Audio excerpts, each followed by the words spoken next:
What you're about to witness will shock you to your core and change everything you think you know about power and respect in the corporate world. A millionaire CEO thought he could humiliate and destroy a hardworking employee in front of everyone, using his position to crush someone's dignity like it meant nothing. But what this arrogant executive didn't know was that he was being watched by someone far more powerful than he could ever imagine. Before we dive into this incredible story of justice, make sure to hit that subscribe button and smash the like button for the MR Millionaire channel because you don't want to miss the incredible stories coming your way. My name is Mr. Millionaire, and I'm not your typical millionaire businessman. I'm what you might call a social vigilante, a real-life superhero who uses wealth as a weapon for justice. I spend my time testing the hearts of people in high society, from executives to corporate leaders. My motto is simple but powerful. The true wealth is in who you are when nobody sees. Today's story takes place at Pinnacle Industries, one of the largest consulting firms on the East Coast.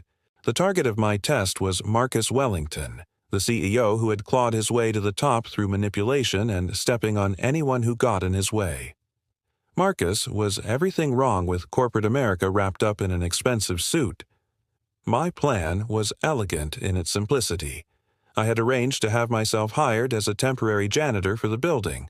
For 2 weeks, I had been cleaning floors and observing daily operations while completely invisible to the executive level. It's amazing how people treat service workers when they think those workers don't matter. During my time in disguise, I had identified the perfect target for this test. Her name was Sarah Chen, a brilliant financial analyst who had been with the company for 3 years. Sarah was everything Marcus was not: hardworking, honest, and compassionate. She had recently uncovered serious discrepancies in one of Marcus's projects, a merger deal that would have made him millions but cost hundreds of employees their jobs. Instead of staying quiet, Sarah had done the right thing and documented everything, preparing to present her findings to the board of directors. But Marcus had discovered her investigation and was planning to destroy her before she could expose him. What Marcus didn't know was that Robert Pinnacle himself, the owner of the company, was also positioned where he would witness everything about to unfold. The morning started with Sarah arriving early to finish her presentation for the board meeting. Marcus strutted onto the floor with his usual arrogance, flanked by 2 security guards he had briefed for what was coming. Marcus approached Sarah's desk with theatrical fury, his voice echoing across the entire floor as he began his calculated assault. He accused her of corporate espionage, of trying to sabotage the company, and of being a disgruntled employee jealous of his success. Every word was designed to humiliate and destroy her reputation in front of her colleagues. But Marcus wasn't content with just verbal abuse. He grabbed Sarah's carefully prepared presentation and began tearing it apart, page by page, while screaming about how ungrateful employees like her were ruining American business. The entire floor fell silent as dozens of employees watched their colleague being destroyed. Sarah stood there with tears streaming down her face, not from fear, but from the injustice of watching weeks of honest work being literally torn to shreds. This was the moment I had been waiting for. As the janitor, I stepped forward and began picking up the torn papers that Marcus had scattered across the floor. Marcus noticed me and saw an opportunity to demonstrate his power even further. He ordered me to throw everything in the trash and to remember my place as just the cleaning help. Marcus decided to escalate his display of dominance. He kicked over my cleaning cart, sending supplies rolling across the floor, and began berating me for being too slow, too stupid, and too worthless to even clean properly. He was using me as an additional weapon to humiliate Sarah. But Marcus had made a fatal error in judgment. Robert Pinnacle, the man who had built this company from nothing 40 years ago, had been watching from the executive elevator. What he witnessed filled him with a rage that few people had ever seen. The elevator doors opened with a soft ding that carried across the silent floor like a gunshot. Robert Pinnacle stepped out, his presence immediately commanding attention from everyone present. He was not a large man physically, but he carried himself with the authority of someone who had earned every ounce of respect he commanded. Marcus, still drunk on his own power, initially tried to explain the situation to Robert as if he were handling a routine personnel issue. He painted Sarah as a problem employee and me as an incompetent janitor who needed better supervision. But Robert's expression never changed, and his silence grew more ominous. When Marcus finally stopped talking, Robert walked slowly across the floor, his footsteps the only sound in the entire space. He stopped first at Sarah's desk, examining the torn presentation materials. He spent several minutes reading through her analysis, his business acumen immediately recognizing the quality and importance of her work. Next, Robert turned his attention to me, still kneeling among the scattered cleaning supplies. But, instead of seeing a lowly janitor, his experienced eyes recognized something that Marcus had missed entirely. Robert's voice, when he finally spoke, was quiet but carried absolute authority. He asked Marcus a simple question. "Do you think this is how we treat people in my company?" Marcus began to justify his actions, talking about discipline and maintaining order. That was when Robert Pinnacle revealed the true scope of Marcus's mistake. He announced to the entire floor that Sarah Chen's analysis had uncovered fraud that could have cost the company hundreds of millions in lawsuits. Her diligence had potentially saved not just the company, but everyone's jobs.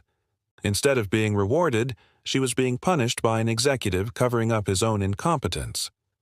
But Robert wasn't finished. He turned to me and asked a question that froze Marcus in place. "Do you really think this man is just a janitor?" That's when I stood up, removed the janitor's cap, and revealed my true identity. "I am Mr. Millionaire," I said, "and I've been testing the character of everyone in this building for the past 2 weeks." The transformation on Marcus's face was instantaneous and devastating. Color drained from his cheeks as he realized he had just humiliated someone with more wealth and influence than he could ever dream of possessing. I explained that I had spent 2 weeks observing the culture at Pinnacle Industries, and that Marcus's behavior was not isolated, but part of a pattern of abuse that had been poisoning the company's environment. Robert Pinnacle's response was swift and decisive. He terminated Marcus's employment immediately, voiding his golden parachute package.